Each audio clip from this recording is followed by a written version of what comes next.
Radio-televizioni shqiptar rezulton një ndër gropat e zeza të korrupsionit me fondet publike, duke shpërdoruar financimin që merr nga shteti, të ardhurat nga taksa e aparatit televiziv, si edhe kontratat e tarifat që paguajnë subjektet private dhe publike. Parlamenti nuk i ka kërkuar asnjëherë Ministrisë së Financave të auditojë përdorimin e fondeve në RTS.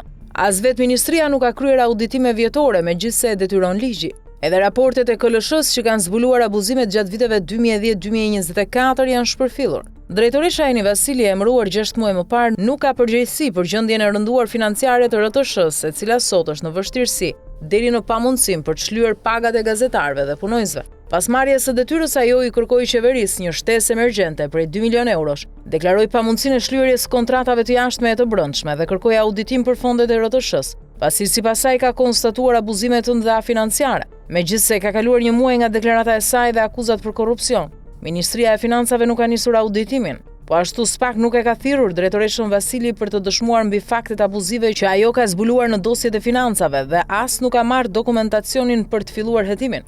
Gjatë viteve 2023-2025 në SPAK janë depozituar disa denoncime nga media, gazetarë dhe zyrtarë të RTS-s për korrupsion, paga të 3 fishta për drejtuesit, pagesa për persona që nuk ndodhen në Shqipëri, programe dhe dieta fiktive e të tjerë. Realisht Eni Vasili nuk mban përgjegjësi për batërdim financiare të trashëguar në RTS, por për shkak të detyrës ajo duhet të pyetet nga SPAK dhe t'i kërkohen dokumentet për të qartësuar se ku kanë shkuar 28 milionë euro që RTS përfiton çdo vit, ndërkohë që institucioni është zhytur në borxhe dhe nuk paguan as detyrimet bazë. RTS merr çdo vit 6.7 milionë euro financim nga shteti, 15 milionë euro të ardhura nga taksa e televizorit, 2.4 milionë euro nga shërbimi satelitor për diasporën, 3.9 milionë euro të ardhura nga reklamat, njoftimet, orkestrat simfonike dhe tarifat e shërbimeve monopol të antenave për mediat private dhe institucionet shtetërore. Në total rreth 28 milionë euro në vit. Por për çfarë janë shpenzuar këto para? Kur RTS nuk ka paguar detyrimet ndaj Eurovisionit për vitet 2024-2025,